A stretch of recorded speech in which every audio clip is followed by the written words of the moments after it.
Ah, so aggravating. I apologize. I wish I had control of this. Wow.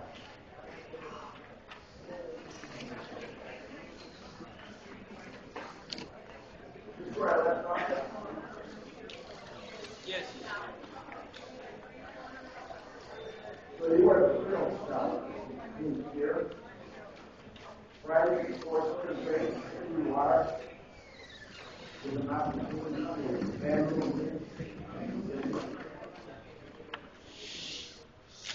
So everyone gets a free ticket in terms of party and stuff. I say, I don't. Just tell like that. Trust me. Sure, that's important. All right. Yeah, no, that was not a promise. No, please. If you're too serious to move this morning, I was going to say. We were right here on OCD, and I think I was trying to visit with you the idea that there are some fairly radical ways of approaching problems that are highly resilient. We sometimes call them, at least you'll find that those who go in the medical field, you'll hear them say, this is refractory to our best efforts. This problem is refractory, as if to say, it's just going to go, and it's going to go anywhere but where you want it to go. That's what has been said about OCD for years upon years upon years. One of the first people I saw has been in psychoanalysis for 3 years. And I asked, what did you do? I mean, are you doing any better in terms of how powerful the habit is? And the short version of the long answer was, no, but I understand myself significantly more. I understand my motivation. And if that's what you want to buy in therapy, there's a whole lot of that going around. It's pretty easy. Explanations are cheap. Actually getting a handle on these things and changing people's lives is extraordinarily difficult. And even more so for this highly resistant, if you will, refractory illness. Should we call it an illness? No. Thank you. I've been talking out of it. Let's call it a very powerful habit. If you want to call it an illness today, you got to call cigarette smoking an illness too then. Just like alcoholism. If alcoholism is an illness, then cigarette smoking has to be an illness too. You see the point in this? I mean, either you buy this, you either buy this thing or you don't. You can't buy only half of it. You got to buy the whole works. So, no, it can be construed as something other than an illness. It could be construed as a very powerful learned habit. I will return you, by the way, to something that I think we addressed only a couple weeks ago. You remember the rats? Was it a rat or a dog that had jumped into the shuttle box from one to the other? It was the dog. If I said dog, I was referring to Masterman's research on alcoholism years and years ago, but she remarked how extraordinarily stable that became as a habit. And you remember we said, okay, we got a 20-second, or was it 10-second? That doesn't matter. 10-second warning with a light that goes on. At the end of that light, boom, the animal gets shot, right? And you remember, we turned that light on, what happened? Do we wait 9.5 seconds for the animal to respond? No. Remember all this? That animal responds, knee-jerk, flies into the safe compartment, and waits for the next light. And as soon as that light comes on, flies in, and I told you remember 2, 3, sometimes 5,000 responses. And now the animal is responding because he or she is fatigued, too fatigued to respond to the light. The important piece of this is, once that light is signal to danger, once it is present, it only needs a fraction of a second for the animal to respond. That will never allow the animal to test whether or not the shock is forthcoming at the end of the 10-second period. There is an absolutely direct parallel to human behavior in this. That's exactly what humans do. They do not, when anxiety is present, they do not test what it is that is provoking the anxiety and whether or not the ultimate outcome is going to occur. And of course, who knows what the ultimate outcome is? The ultimate outcome in this particular case that we started talking about is perhaps becoming ill because of being infected by something one touched. So who would want to test that? The best way to handle it, anxiety appears, perform the response, the anxiety is produced, in the very Skinnerian way, we have negative reinforcement occurring. Negative reinforcement strengthens behavior by virtue of its being terminated at the stimulus. That's how we define an aversive stimulus. An aversive stimulus is anything that can motivate someone to do something in order to turn it off. Okay? All right. So, now, on to the techniques. He said, I've described to you systematic desensitization, in which we try a new idea. If anxiety is motivating the response, the hand washing response, or in the animal analog, the shoveling response, then all we need to do is neutralize the anxiety. And that should remove the motivational properties that keep behavior going.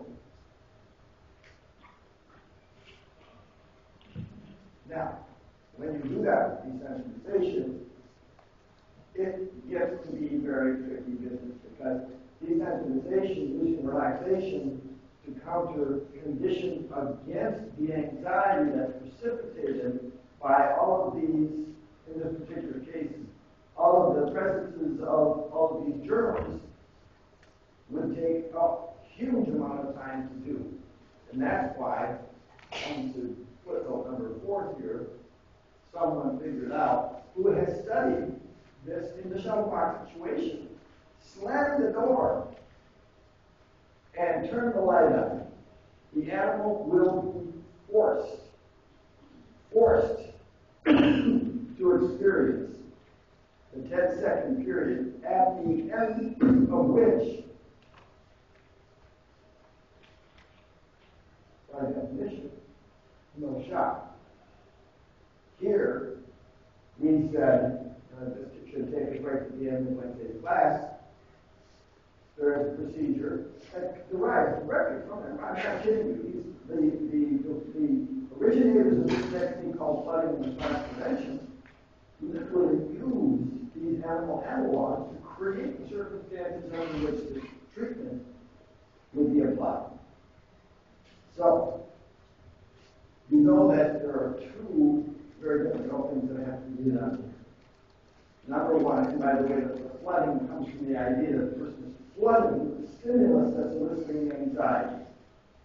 And if you flood someone with stimulus that elicits anxiety, and it occurs in the absence of an impending threat, or if you will, real stimulus that will evoke fear, then the response to that stimulus will weaken.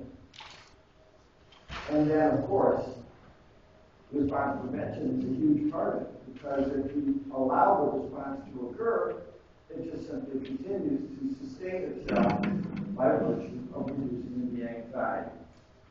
So, one tricky part of it is actually implementing that procedure. The second, even trickier part is getting someone to stay in the room and subject herself or himself to the treatment. If it can be done, and that second part is the most difficult part, I'll try to figure out how I can make the test question out of that for the scholars who showed up today. That is powerful as this technique is, as connected to the research laboratory in which the principles have been studied with a high degree of specificity. With all that going for it, it still requires an agreement by the person to endure the treatment to its end, much like we tell the dentist, I'll endure the drill until you're finished. Because in the long run, it's going to get me better help. So, I think I began to tell you about a young man in the Veterans Administration. He was a GI, ex-GI, that I had, in fact, I wanted to do it right. I wanted his attention as long as it would take, and I had him admitted to the hospital, to the VA hospital, in that case of Dayton, Ohio.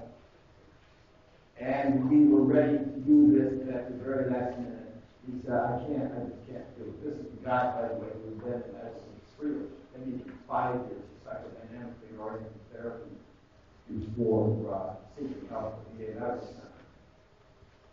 So, as encouraging as all this is, I must tell you, it's very difficult to find someone who's willing to confront the idea that OCD will not be a part of their life in the future, and that it's going to take a very painful session to do so. So as you picture that, here's someone with an imagination and a response to touching just anything like this, and imagining that it is now affected by germs. And I'm asking him, or about to ask him, to stick his hand in the garbage can where I stuck about every dirty thing I could find on the floor into that garbage can. Now, it is important for you to appreciate this is also called flooding because the flooding of the stimulus elicits what would you expect? A pretty major response, right? And the person should be in a very high state of anxiety for a long period of time. And that's why I felt it was necessary to start this in a hospital environment where we had him as a captive audience of the therapy. And that's, in my opinion, ultimately in a severe case, that's the way it should be approached. But make no mistake about it, when someone gets to a point where they agree to do this, Rockman has better persuasive skills than I do. He's the originator of the technique. This has an over 90% success rate because it is attacking the behavioral dynamics, not the underlying unconscious, unresolved conflict, the behavioral, the observable behavioral dynamics that have been tested and retested in the laboratory in which we establish avoidance behavior and then study the best and most efficient means of extinguishing that behavior. So, all right, enough said. Great promise. There is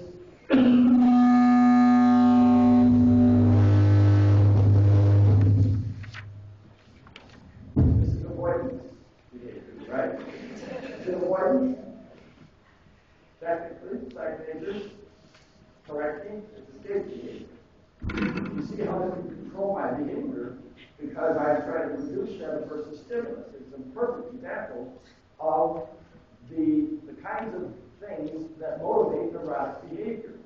If I was the only one who heard that, and I made all kinds of movements trying to get it out of the way, obviously it would take on a whole new significance in terms of whether or not it was neurotic versus a psychotic behavior. But what you just saw me do was exactly what these animals are doing in the shuttle box very early in the learning environment in which they are escaping from the shock that they just felt to their feet. I didn't have to learn, did I? I didn't have to learn. If that sound came out when I was 3 months old, I probably would have shown a similar startle and fear kind of a response. Now, it's not a fearful response, but it is still aversive by definition, because I will do just about anything it takes to remove that stimulus. It's exactly the parallel that happens in anxiety-motivated behaviors, and it's very powerful. So, all right, one other technique that is derived from that, but I think is interesting, shows a lot of promise, and one that I have tried for a different set of anxiety disorders is called implosion. And I've done this with agoraphobia and have had some success with it. In implosion, remember what I said about how this would be done by flooding. It's a real, we call it an in vivo situation. It's a real life stimulus. The person sits in a real chair, you put a real garbage can in front of them with real garbage in it, and they stick their real hands into it, and they get contaminated. In implosion, we use a technique that some would argue is even more powerful than reality. We use the person's imagination and the technique of imagery to create an environment that is similar to the kinds of things that the person is responding to neurotically in the real world. So, Thomas Stampfel, the originator of the technique, says the OCD person has more than just a learning problem.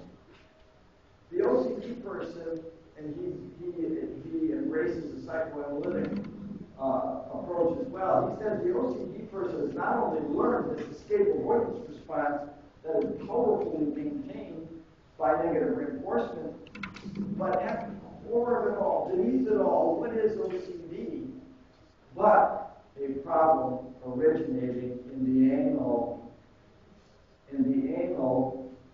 stage of development, right? This is why we say OCPD or obsessive compulsive kinds of behaviors tend to be anal. All right? So he takes that and incorporates it into his imagery, in which now he has his patient very deeply relaxed. You probably will underestimate the power of that alone.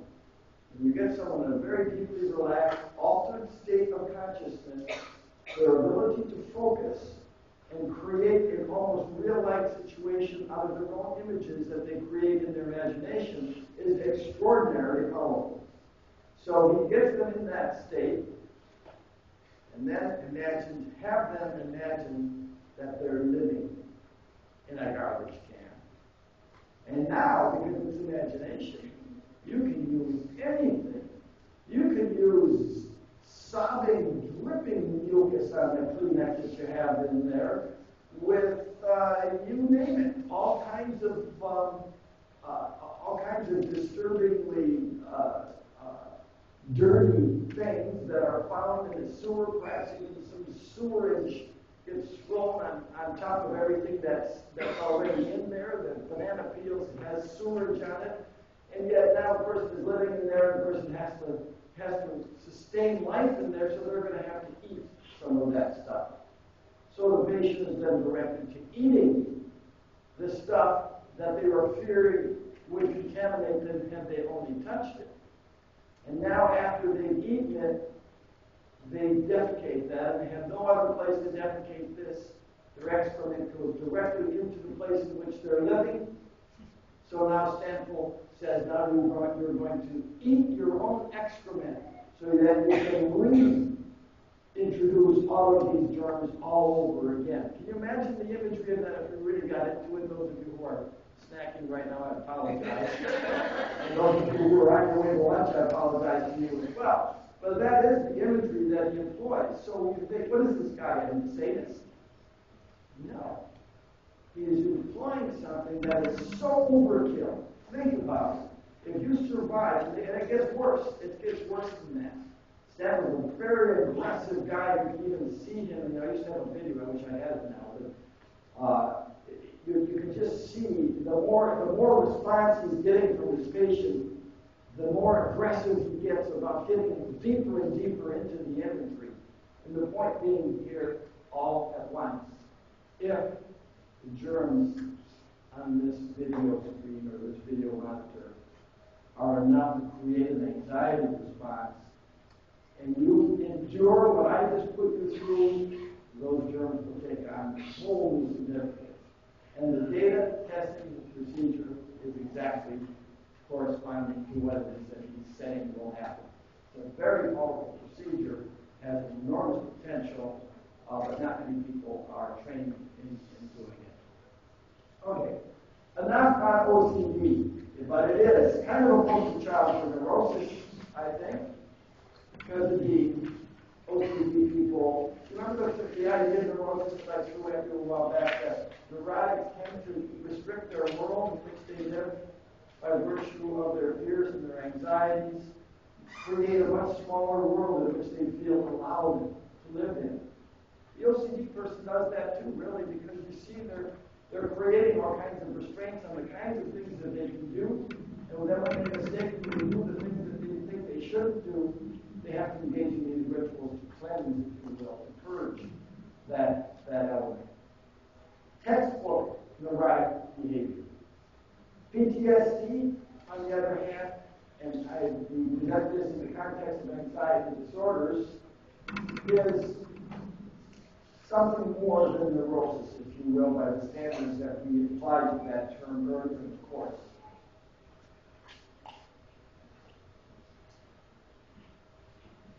PTSD is a very real phenomenon.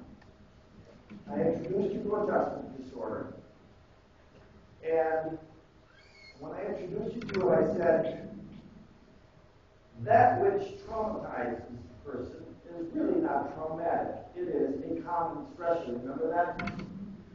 Someone goes through a divorce, a child goes through the parent's divorce, there's a huge disappointment, loss of a job. All of these things can create circumstances under which anxiety is felt and motivates the person and prevents the person from functioning effectively. But stressors precipitating it are very common. The loss of a relationship, the loss of a job, anything that elicits anxiety that's commonly encountered in the population that produces the symptoms that we described for adjustment disorder back then are just that. They are common and therefore worthy only of adjustment disorder. PTSD looks like adjustment disorder, except it is by definition related to the experience of a traumatic event. I would dare say, still, with all the wars that we've been going through lately, and all the GIs that have come home traumatized, I would still say, far and away, rape is easily the most significant contributor to PTSD in our society. Because rape is an experience for which the human person is not equipped to effectively deal with regard to the intensity of that experience. It is like a war experience, and often indeed feels like a war experience, because as you know, rape is typically an assaultive phenomenon more than a sexual phenomenon. So, with that having been said, let's move on to the PTSD that is easily getting the most attention these days, as well it should, because it is not very effectively dealt with by the federal government. Yes. Of PTSD? Of an actual PTSD case, I'm going to tell you about the case if I haven't already. Did I tell you this case earlier? About the Vietnam vet that I saw back in the mid-'80s. Let me tell you about him now, because this will be for you as powerful as a video. This guy came in to see me, and we'll examine these statistics after we hear what his presentation was and how different it is from adjustment disorder. In this particular case, this guy was married, came in with his wife, and reported significant distress with his wife at home. She verified it by saying that I will not even sleep in the same room with this man because he wakes up in nightmares, and I don't think he's fully awake, and I fear for my life. I had a long session with him. In fact, I felt somewhat traumatized at the end of it just by feeling the experience that he described to me. But he talked to me about a situation that he in fact dealt quite effectively with when he was in Vietnam. And here's the basic story. He was a platoon leader, if I have this correctly. I think there were 20 guys in his platoon. And he was the leader of that platoon, and he led this platoon out on search and destroy missions, I think they called them in Vietnam. They went out in the jungle, tried to find the enemy and kill the enemy. In this particular instance, near nightfall, he and his 20 comrades were on one of those missions and were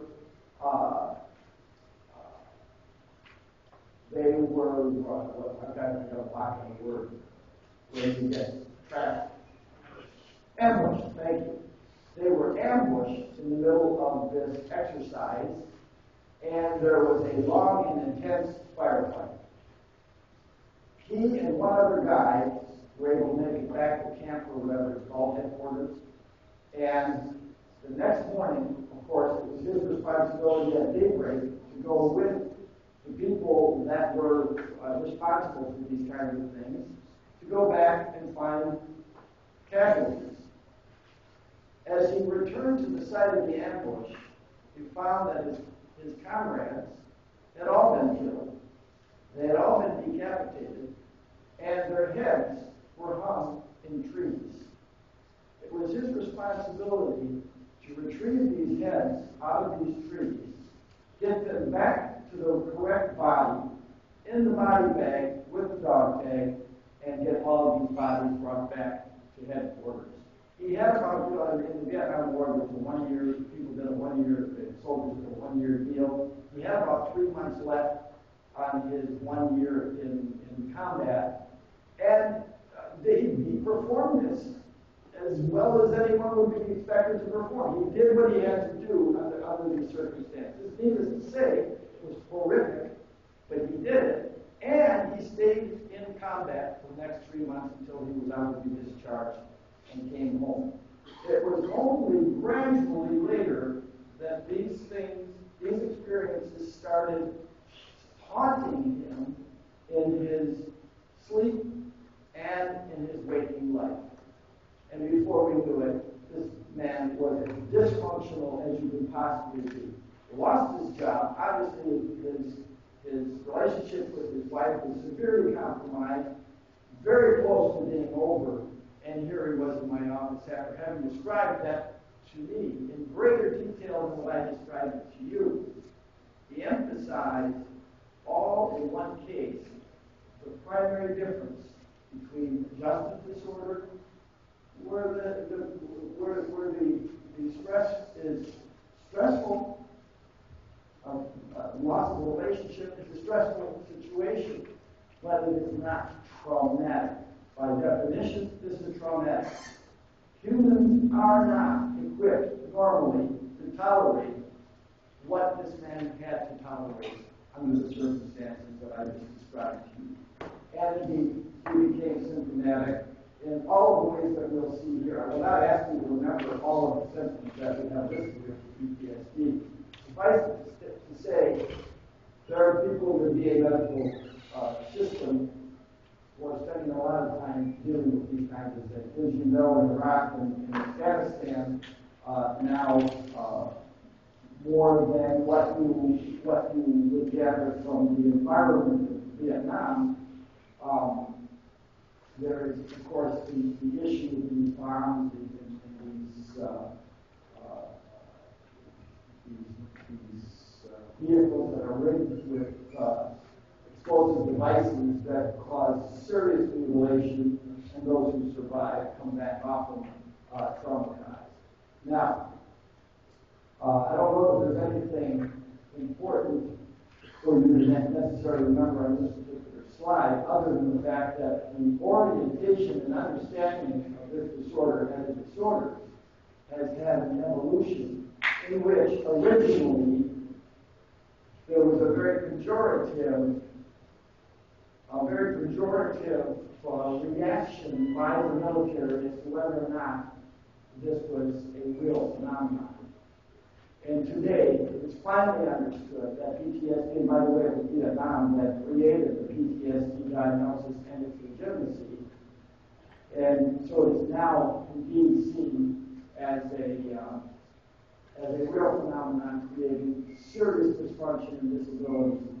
And in my opinion, at least, the federal government is only barely responding to the needs that have been developed from it. Yes?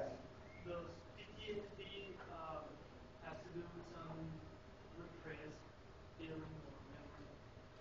Not necessarily repressed. And it is interesting because you might want to think of it that way, because how else would this guy have been able to be relatively functional all that time? For whatever reason, there are experiences of PTSD that create symptoms and precipitate symptoms immediately. And then there is a version often seen in GIs in which the precipitation of the symptoms is delayed. We have no idea why that is the case. It probably has something to do with the fact that when the GIs are in the environment in which it's occurring, they are better prepared for it, if you will. They are immersed in the environment in which it's occurring, and the support systems that they have are all geared towards dealing with those issues on a day-to-day basis. Then they come home to an environment that's extraordinarily different, and gradually we see these symptoms emerging. I don't know if there's anyone who understands completely why and how it happens in that delayed way. It's suffice to say that it does, and that when it does, it's a very real phenomenon. Was there another hand up? Yes. It's not just for military that PTSD happens to. It's also in society, Absolutely. earthquakes, burnings. Absolutely. It's very important. For those of you who can't hear what he's saying, we tend to emphasize that the sort of prototypes occur as a result of military action. But the fact is, earthquakes, hurricanes, anything that can result in experiences that are traumatic.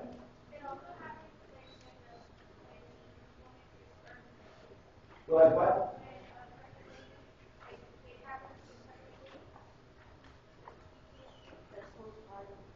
It happens to what? Okay, no, never mind. I increased it. Okay. Because of couples in abusive relationships. In abusive relationships, absolutely. At any time someone experiences something for which you cannot say this is a common stressor that the human is capable of adjusting to, by definition, it's traumatic. Now, again, I want to finish where I started. Probably the most common source of PTSD in our society is rape. And indeed, abusive relationships may not include rape, but indeed they do include violence. There's evidence that, for example, someone growing up in the inner city where violence occurs on a daily basis, that children are showing that symptoms and are diagnosable with PTSD. So this is something that can occur under any circumstances where the stressor, by anyone's definition, is clearly traumatic, from which the person should not automatically be expected to eventually adjust, as is the case with, remember way back we talked about adjustment disorder. What did we say was the one thing that was most curative for getting people to the other side of failed relationships? Time. Just the passage of time as people reorganize their lives and recover basically from the quote-unquote seeming trauma of the loss of a relationship. This doesn't occur in PTSD. PTSD times often is the factor that exacerbates the condition when in fact it goes untreated up to that point in time. So it's a very serious problem. You can see some of the prevalence statistics on this page, and I won't ask you to remember those statistics, but this is the overall big picture. You'll see on subsequent slides that I'm also not wholly responsible for. The details of the essential features of PTSD are spelled out very specifically. So, number one, experiencing a very traumatic event, often horrific. It is distinguishable from adjustment disorder by virtue of that factor.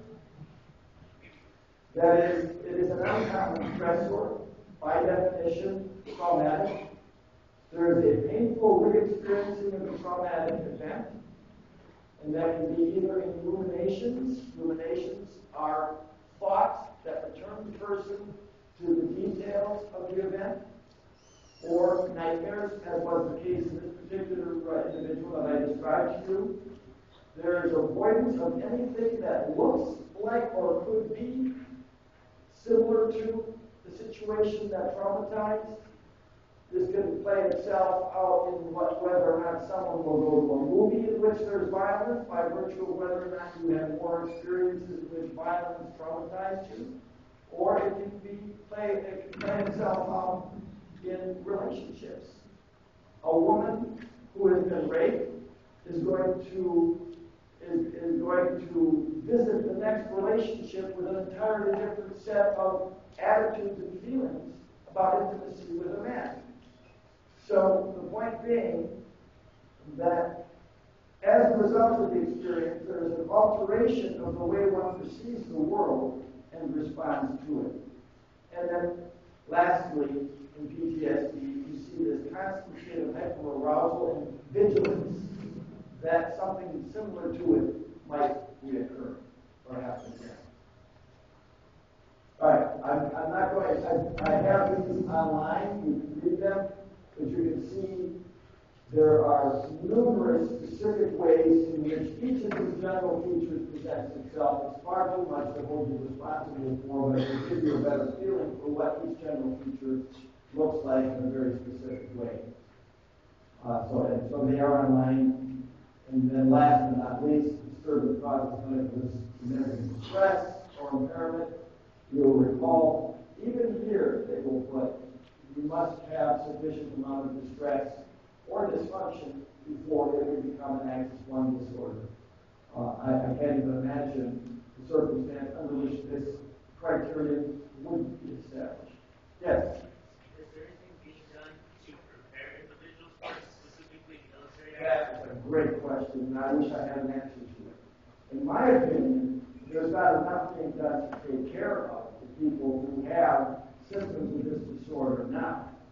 And yet, by the way, the guy that I told you about, as it turned out, we were getting several people during the previous month or so reporting PTSD symptoms connected to Vietnam. Somebody got a support group started, and long story short, as we speak today, 20 years later, as we speak, the most effective means of dealing with PTSD is to get like-minded, like-experienced people together in the same room to discuss the very things that were in fact traumatizing, and to do so in a supportive environment in which others can relate to those experiences. It is a very powerful means of bringing, especially our GIs, to a point where they become more functional and capable of living their lives without reacting to the remnants of these experiences. So, but better preparing, that's just a great question. And I don't know. If I was a psychologist given that task, I don't know where I would start. Because you're being asked to create an inhuman tolerance. I mean, a human tolerance is an intolerant situation. See, by definition, I think most people who study PTSD regard it as a phenomenon emerging from something that has happened to a human being that no human being should be able to adjust to, by definition. Now, I know you're going to say there are GIs who come off those experiences and seem unscathed, but that's a hypothetical question, empirical question, as we sometimes say as well. So there's certainly a lot more we need to know about how to prevent it, and that's probably what you're getting at. Then there would be a preventive element. Whether or not the military is doing anything specific as a preventive strategy or not, I can't say. I don't know. I'd be very interested to hear if they are. Well, I know that they switched, back in the day, but they switched from like circle targets to silhouette targets in order to more properly accustom a soldier or military member to firing at a human target. I don't know how that affects it positively or negatively, but I know that was meant for that reason, so that you could, if you're a military member, you could be ready to shoot at a human target. That's interesting.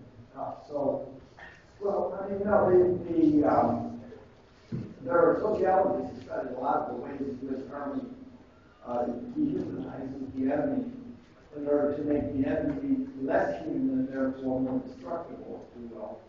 But I didn't know if there's anything systematically going on in that regard.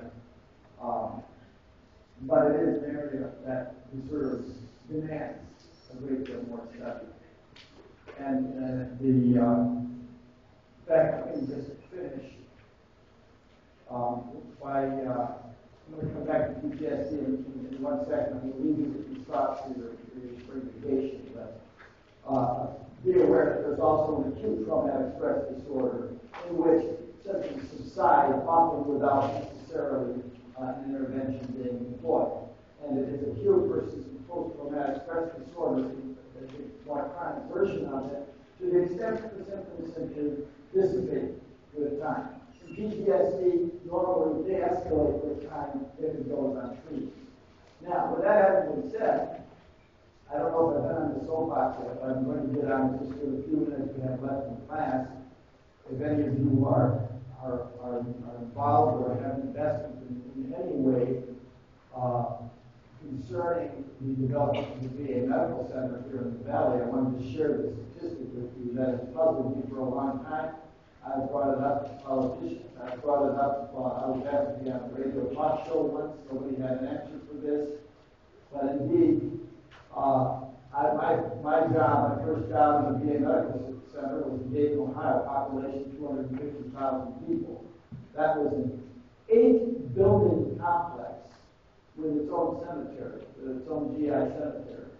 It served the population, including the rural area, of half a million people.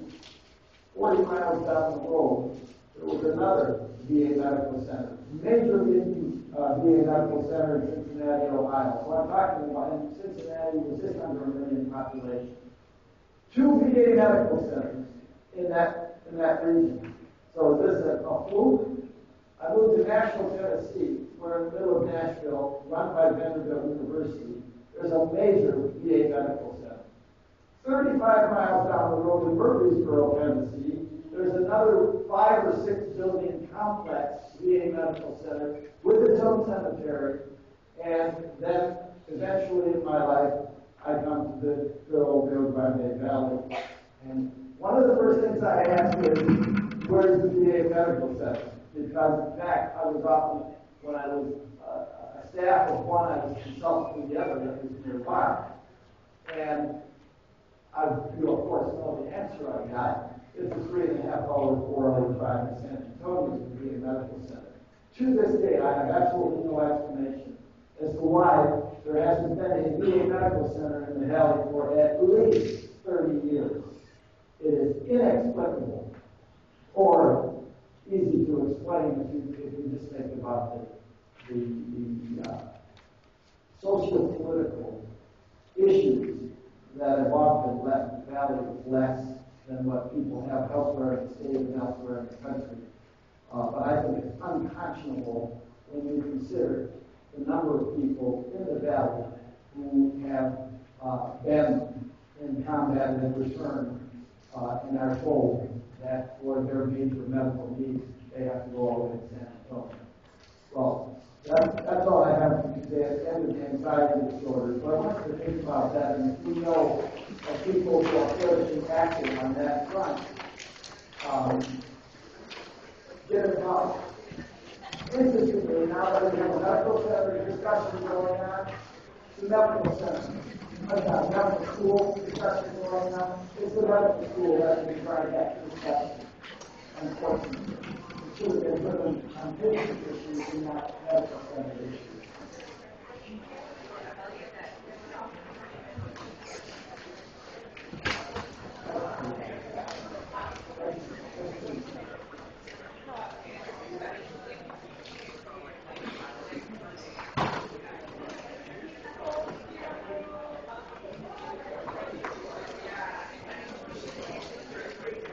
Bye.